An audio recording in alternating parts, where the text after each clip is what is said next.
My mom always said her new husband was a saint for taking care of me. At the family barbecue, I asked him to explain why my school fund was missing. He dropped the tongs before the burgers. I'm Alex, 27, male. Hands are shaking. Writing this because I've been replaying the scene all day. The clatter of the metal tongs hitting the patio concrete, the way everyone went dead quiet, burgers burning on the grill while my so-called stepdad stood frozen like a kid caught stealing. Here's the backdrop. My mom, Linda, 52, has been calling her husband, Gary, 55, a saint for as long as I can remember. Not because he's particularly kind or generous, but because he took care of me after my dad bailed when I was 8. That's the script she's repeated to every neighbor, every coworker, every relative who ever side-eyed our family dynamic. Saint Gary, raising a boy who wasn't his. Except the reality? He tolerated me. Barely. Gary was the kind of man who loved being seen as the hero, but hated the day-to-day grind of actually showing up. He'd pat me on the head when people were watching, then turn cold the second the door shut. When I got into basketball, he never once came to a game, but he'd brag at work that his kid was varsity. When I scraped together an art portfolio and applied for scholarships, he told everyone I was so creative, but behind closed doors, he'd say things like, "Don't expect me to waste money on crayons when there are real bills to pay." The one thing my dad did leave behind was a college fund. It wasn't massive, but it was solid, enough to take the edge off student loans. My grandparents had chipped in too. It was the one safety net that felt untouchable. For years, I'd peek at the statements with my mom. We'd see the numbers climbing. She'd smile like it gave her peace of mind. "At least you'll be taken care of," she'd say. Fast forward. I'm now a year out of college, buried under debt that fund was supposed to prevent. Every time I asked, Mom brushed me off. Things got complicated. Gary had to use some for emergencies. Emergencies that, conveniently, always looked a lot like his boat upgrade or their Vegas trip. I bit my tongue because I didn't have proof. Until last week. I was digging through old mail at their house because my name still ends up on random envelopes, and I found an account closure notice. My name on it. Zero balance. Closed 3 years ago. No explanation. Just gone. So when we had this family barbecue, burgers sizzling, cousins running around, everyone praising Gary's cooking, I snapped. I asked him right there, loud enough for the picnic table to hear, "Hey Gary, since you're such a saint, want to explain why my school fund vanished?" The tongs slipped from his hand. Clang. Everyone turned. My uncle laughed nervously, thinking it was a joke. But Gary's face drained of color. His lip trembled. My mom hissed, "Alex, not now." And me? My heart was pounding so loud I swear it rattled the patio lights. Because I'd just thrown a grenade into the myth they'd built. And I wasn't about to take it back. The silence at that barbecue was thick enough to choke on. Everyone's faces turned toward me, forks halfway to mouths, beers paused mid-sip. Gary bent down, fumbling with the tongs, but his hands were shaking too much to pick them up. I'd never seen him rattled before. Normally, he was the loudest guy in the room, the grill master, the dad jokes guy. But in that second, he looked like a man whose mask had just slipped. Mom was the first to break the silence. Linda plastered on this wide, fake smile that she uses when she's trying to keep appearances. "Alex, honey," she said, voice clipped and sweet like she was scolding a toddler in front of company. "This isn't the time for your little stories?" I laughed. Couldn't help it. "Stories? It's not a story, Mom. It's my college fund. The one Grandpa helped build. The one Dad set up before he left. Funny, because when I graduated, it was supposed to be there. And it wasn't." My cousin Derek, 23, piped up from the table, "Wait, you had a college fund?" He said it like he couldn't believe I had something like that. Which made it worse because now everyone was leaning in, hungry for drama. Gary finally straightened, face red and blotchy, and snapped, "It wasn't your money. It was family money. We had bills. We kept this roof over your head. We fed you. That fund was part of the deal." His voice cracked at the end, louder than he meant it to be, and the whole backyard went dead again. I felt the heat rise in my chest, like years of swallowed resentment boiling over. So what? You're saying my dad's money, grandpa's money, was just your piggy bank? And you're the saint because you fed me with my own future? He lost it, slammed his fist down on the grill side table, rattling the plates. A couple burgers rolled off onto the dirt. You ungrateful brat! I worked my ass off for this family. Do you think gas is free? Do you think groceries just appear? You should be thanking me every damn day. The neighbors must have heard, because a head popped over the fence. My Aunt Susan muttered, "Oh my God," under her breath. My mom's face twisted, like she couldn't decide if she wanted to cry, scream, or keep pretending nothing was happening. I don't even know what came over me then. Maybe it was the years of him getting credit for being the savior while I kept my mouth shut. Maybe it was the debt collectors calling me last month. I pulled the folded account notice from my pocket, the one with my name on it, bold letters reading "account closed," and slapped it down on the picnic table, right in front of everyone. There's the proof. My name, my fund. Gone. So, go ahead, Gary. Be the saint. Explain to your brothers, to your church friends, to Grandma. Where did it go? What did you spend my future on? He went pale. Then his jaw clenched, and he shoved his chair back so hard it toppled. Mom darted up, grabbing his arm, whispering, "Not here, Gary. Please." But his eyes weren't on her. They were locked on me. Pure fury. Like I'd just exposed the one thing he couldn't spin into a heroic story. And that's when the barbecue officially ended. Because Gary wasn't going to let this die quietly. And I wasn't done pressing. Don't forget to subscribe. Gary's face twisted into something I can't even describe. Half fury, half panic. He looked like a cornered animal, breathing heavy, fists clenched. The backyard, usually buzzing with laughter and clinking beer bottles, was dead quiet except for the hiss of the grill and the smell of meat charring into black crust. Then, all at once, he exploded. He grabbed the overturned chair and hurled it against the fence so hard the wood splintered. My little cousin Emma screamed, dropping her plate. Derek muttered, "Holy shit," under his breath, but no one moved. We were all stuck watching this meltdown unravel like a car crash. Mom rushed to him, clinging to his arm like she could pull him back to sanity. "Gary, stop. Please. People are watching." But he wasn't looking at her. He was locked on me. "You think you're some kind of victim?" he spat, pointing at me like I was on trial. "You think you're owed something just because your deadbeat father couldn't keep his pants zipped?" That one hit like a slap. Even some of the relatives gasped.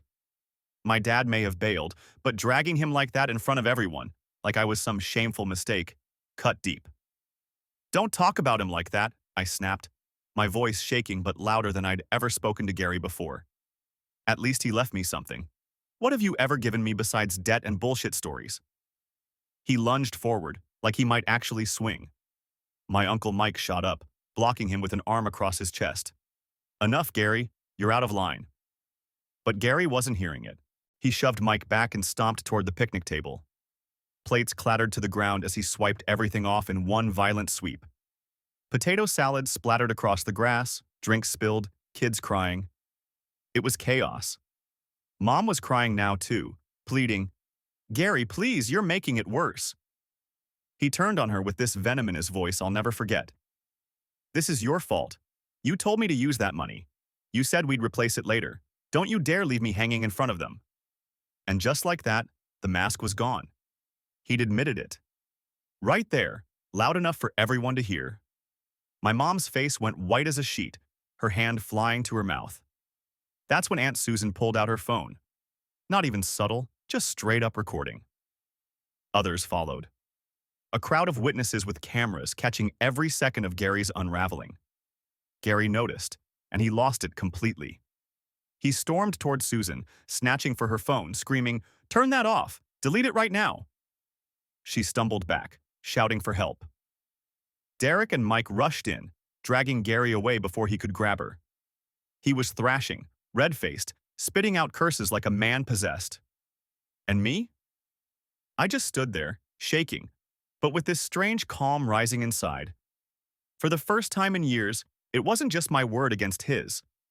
Everyone saw, everyone heard. The saint was gone.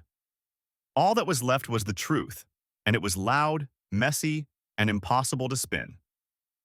When Gary finally got dragged back toward the porch, sweaty and red-faced, the backyard looked like a war zone. The burgers were charcoal bricks. Potato salad dripped off the picnic table. Kids were crying inside the house while relatives whispered in tight clusters like church gossips after service. The saint mask had shattered, and everyone saw the real Gary underneath. I stood there, breathing hard, my hands still trembling, but I didn't move. For once, I didn't shrink back. I wanted them all to look at him, to see what I'd lived with. Mom tried her best to patch the silence, smoothing her hair with shaky fingers. Everyone, I think we should just wrap things up early. Gary's under a lot of stress. Aunt Susan, phone still in hand, cut her off. Linda, don't. We all heard him. He admitted it. Her voice carried the weight of someone who had finally stopped playing along with the family charade. Mom's eyes darted between me and Gary like she couldn't decide which of us had betrayed her more. She tried to shoo people toward the gate, whispering apologies, promising to clear it all up later.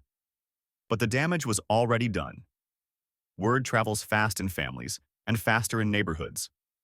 By that evening, I had texts from cousins I hadn't spoken to in years. Dude, is it true? Gary stole your college fund? Saw the video, holy hell. Gary, of course, didn't stay quiet. He went on the offensive.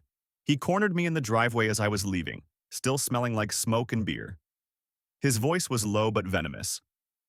You think you're clever? Humiliating me in front of everyone? You're not special. You're a spoiled brat who should have been grateful for a roof. You ruined your mother's life tonight. I stared at him, exhausted but sharper than I'd ever been. No, Gary. You ruined it when you stole my future. Then I got in my car and drove off, his shouting fading in the rear view. That night, I couldn't sleep.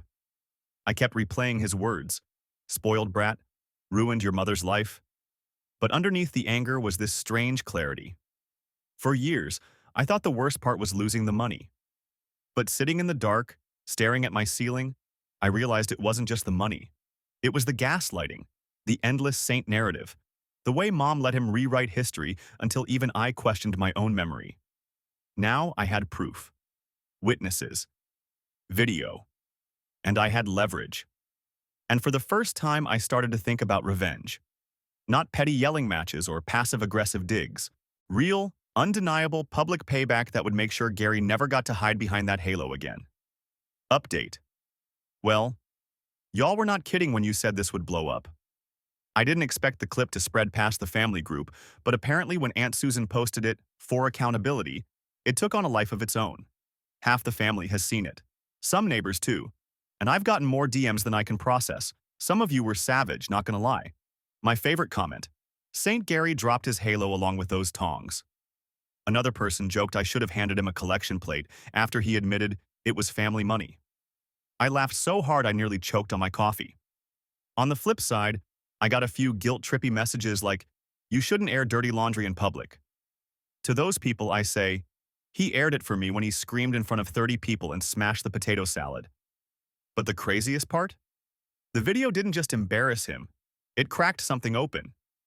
Relatives started reaching out, quietly, cautiously, saying they'd noticed money missing after loaning it through Mom and Gary. Uncle Mike admitted he gave them a couple thousand during COVID that was for bills, but later saw Gary with a brand new fishing rig. My cousin Derek even remembered overhearing Gary bragging years ago about finally getting his hands on the college stash.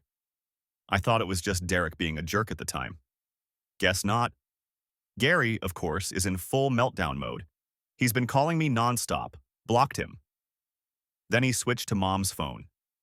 Voicemails range from him sobbing and begging me to fix this before it ruins us, to screaming threats about how I've declared war on the family. He even showed up at my apartment last night, pounding on the door like a lunatic. My downstairs neighbor threatened to call the cops, and Gary peeled out before they could. Mom finally called me today, voice trembling. Not to apologize, not to explain, but to beg me to stop fueling the fire, because you don't understand what this is doing to him. I actually laughed. What it's doing to him? Mom, I'm the one in debt because you two raided my fund. She started crying, telling me I was tearing the family apart. I hung up before I said something unforgivable. Here's the thing, though. Reading your comments, I realized something. For years, I thought I was powerless because the money was gone. But maybe power isn't about the money anymore. Maybe it's about the truth, the leverage, the story. And I've got the receipts, documents, witnesses, a video that shows the saint cracking wide open. Some of you said revenge isn't worth it, that I should just move on. I get that. But others gave me ideas I can't stop thinking about. Ways to make him feel even a fraction of the humiliation he dumped on me all those years. Let's just say the barbecue was only the appetizer. After that first update, I went quiet. I didn't answer calls, didn't explain myself further. I just sat with it all. The video, the texts, the DMs from relatives suddenly pretending to care now that the mask was off. And the more I thought, the more a plan started forming. Gary's entire identity was built on appearances. He wasn't generous, he wasn't nurturing, but he was obsessed with looking like the rock-solid family man. Every barbecue, every church picnic, every Facebook post from mom singing his praises, it all fed the saint illusion. That was his currency. And I realized, if money was what he stole from me, then reputation was what I could steal from him. Step 1 was simple: the video. Aunt Susan had already posted it, but I knew Gary would try to pressure her to delete it. So I made sure it spread. Quietly, through cousins, friends, even neighbors. I didn't blast it on TikTok or anything. That would have been reckless. But I slipped it into the right hands. A coworker of his at the hardware store, his church buddy who'd always parroted the saint story, even the HOA president who practically worshipped him for mowing his lawn every Saturday. I didn't need virality. I just needed his own circle to see him break. Step 2 was the paper trail. That account closure letter I'd slapped down at the barbecue? I scanned it, highlighted my name, and attached it to a polite email. No ranting, no accusations, just facts. I sent it to Grandpa first, then to my dad's sister, who'd always suspected Gary of borrowing more than he admitted, then to a few choice relatives who were at the barbecue but pretended to look away. My message was simple. This is what happened to my fund. Here's proof. Make your own judgment. The effect was immediate. By the next Sunday, Gary and Mom showed up to church and people didn't swarm them like usual. In fact, some avoided them. Gary tried cracking his usual jokes, but the laughter was thin. He hated that more than any punch to the face. But the real revenge? That came with step 3. Gary had always bragged about coaching Little League years ago, even though he barely showed up. He loved being Coach Gary in people's minds, but I knew the league was picky about reputations. So I forwarded the video to the league's current board with a short note. This is how he treats the kids in his family. Just thought you should know before asking him to volunteer again. By the end of that week, Gary got an official letter telling him he was not welcome in a mentorship role at this time. When I heard, I swear I almost cried laughing. He'd strutted for years about shaping young men when he couldn't even keep his own house clean of lies. Mom called me that night, voice sharp with rage. "You're destroying him, Alex. You're making him a pariah." I told her the truth. "No, Mom. I'm just showing people the man he's always been. He destroyed himself." Then I hung up, and that was only the beginning. Because once Gary realized he couldn't spin this anymore, he didn't back down. He doubled down, and things started getting physical. Gary didn't take humiliation quietly. That's the thing about men who live on reputation. They'd rather torch the whole neighborhood than admit the house is on fire. The first warning came 3 nights after Mom's angry call. I stepped out of my apartment to grab a late-night snack, and there it was. My car, tires slashed, deep gouges down both sides like someone took a key to it with deliberate malice. My stomach sank, but I wasn't even surprised. Who else would it be? I called the cops, filed a report. They asked if I had any enemies. I actually laughed. Just my stepdad. The officer raised his brows when I explained, clearly recognizing the name. Small town, word travels. He took photos, promised to file it, but we both knew what would happen. Nothing.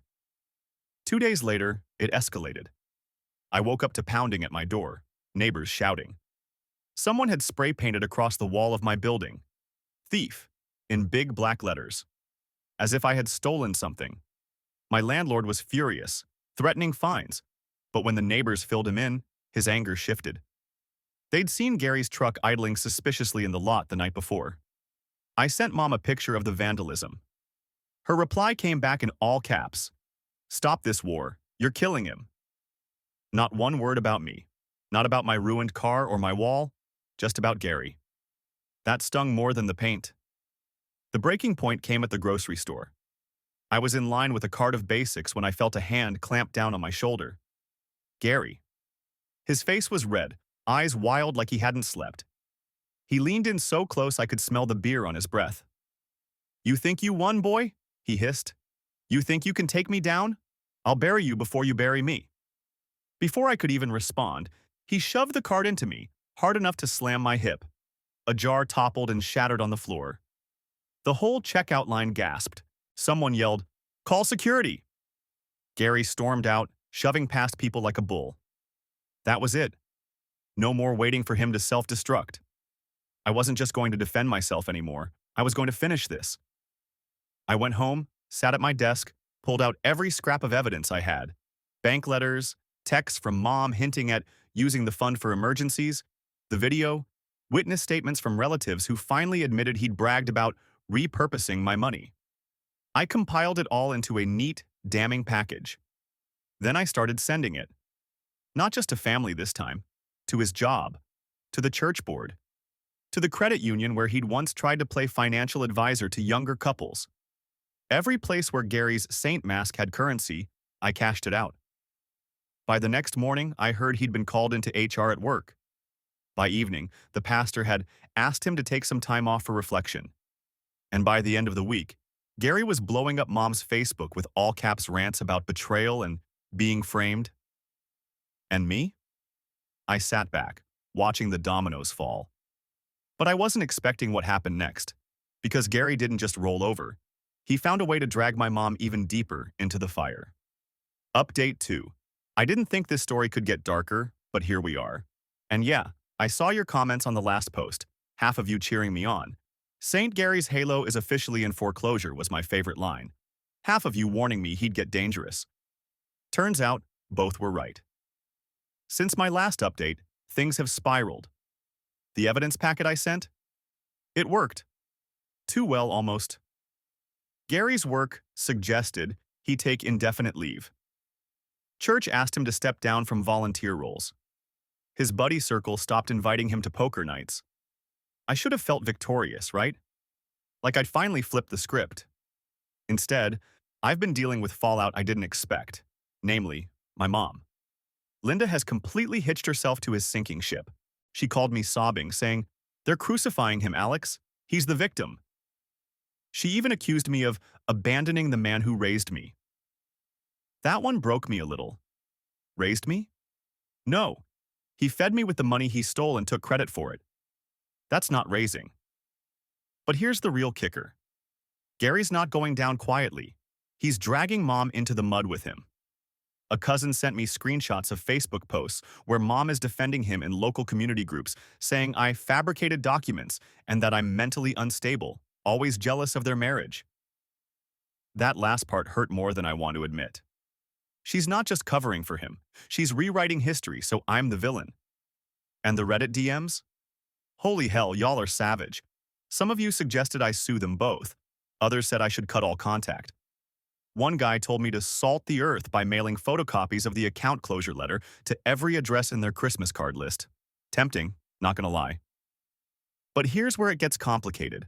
Mom and Gary showed up at my apartment, together, pounding on the door like cops.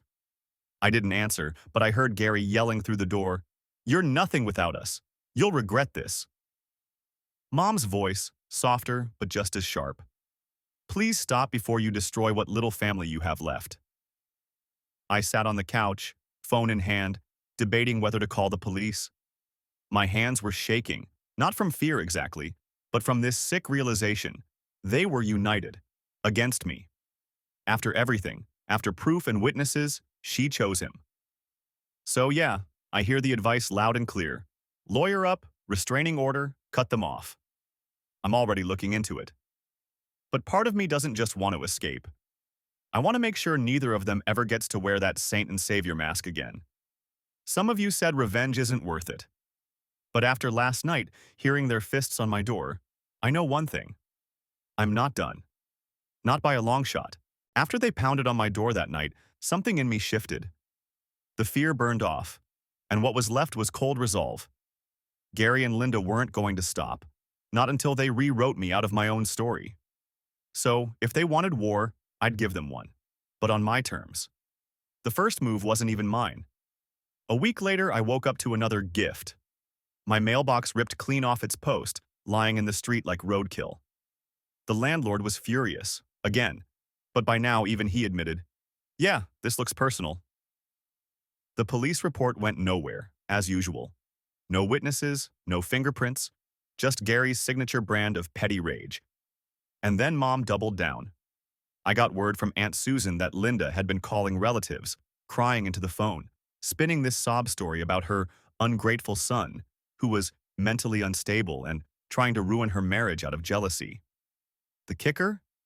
She dragged my dad into it, saying I got my instability from him. That one made my blood boil. But here's where I decided to stop playing defense. I'd already wrecked Gary's image in his circles. What I hadn't touched yet was the one place he thought he was untouchable. Their house. That place was practically a shrine to his saint narrative. Photos of him holding me at birthdays, half the time staged for the camera. Trophies from when he coached Little League. Framed certificates from church thanking him for volunteer work. His ego museum. So, I started planning something that wasn't about money or even legality. It was about symbolism, about hitting him where it really hurt. I gathered everything I had, photos, letters, the video, and every single message where Mom admitted the fund had been used for emergencies. I printed them out, dozens of pages, stapled neatly in packets. And then I mailed them, not just to relatives this time, but to their HOA board, their church leadership, Gary's boss, even a couple of neighbors who'd always been his biggest cheerleaders. But that was just the paper trail. The physical revenge was something else. One night, when I knew they'd be at church, I drove past their house. That broken wedding photo had been sitting in my head for weeks, like a symbol begging to be made real. So I printed an 8:10 screenshot from the barbecue video, the exact moment Gary screamed "ungrateful brat," with his face twisted in rage. I slipped it into a cheap frame and taped it right over the porch light. By the next morning, Susan sent me a picture. There it was. Their perfect suburban home, with Gary's meltdown glaring down at anyone who walked by. The HOA president had already called them, furious about obscene displays. Gary lost it. I know because he stormed into Susan's house, screaming that she was helping me, accusing everyone of being in on it. He knocked over a lamp on his way out. She called me that night, voice shaking but laughing too. "He's unraveling, Alex. You don't even have to touch him anymore. He's doing the job for you." And she was right. Every time I pushed, he broke more. But the revenge wasn't complete. Not yet. Because Linda was still standing by him, still shielding him. And if I was going to close this out, she had to see the truth too. Not my truth, theirs, raw and undeniable. So I planned one final move. A public one. The kind that couldn't be spun into another saint story. I knew the final blow couldn't just be about Gary. It had to include Linda too, because she wasn't just complicit, she was the cover. She was the one who kept calling him a saint while the money disappeared, the one who stood by him when he smashed that chair, the one who spun lies to family about me being unstable. She wasn't just protecting him, she was protecting the myth. So I chose their favorite battlefield, the annual neighborhood block party. Every year, Gary and Linda hosted it like royalty. Burgers on the grill, Linda floating around with wine glasses, Gary playing king of the cul-de-sac, their biggest audience, their stage. This year they still hosted, maybe hoping if they acted normal enough, people would forget. I showed up late, packet in hand, stomach tight but steady. The party looked like always. Music playing, kids on scooters, Gary by the grill pretending nothing happened. People laughed, but it was thinner now. When he saw me, he froze, spatula midair. Linda's face went pale, then forced into that fake hostess smile. "Alex," she said through clenched teeth, "we weren't expecting you." I smiled back. "Yeah, I figured I should come, since this is the family tradition and all." I waited until the tables were full, until Gary had gathered his little audience to tell some recycled joke. Then I cleared my throat and set a neat stack of manila envelopes on the picnic table. "This is for anyone who still believes in St. Gary." Heads turned. Gary's face went blotchy red. Linda hissed, "Alex, don't you dare." I ignored her. Inside is the account statement, the closure notice, screenshots, and a link to the video you've all probably seen by now. I just thought you should know what he did to my college fund, the one my dad and grandparents built for me. A silence fell, heavier than the one at the barbecue. People picked up the packets, flipping through. Murmurs rippled. Someone muttered, "Jesus Christ."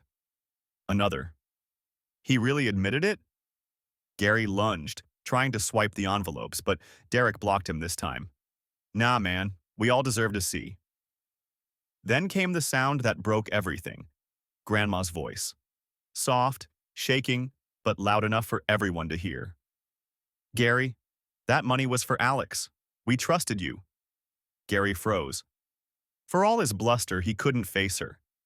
He opened his mouth, closed it, then, like at the barbecue, he lost it, slammed his fist down, sending plastic cups flying.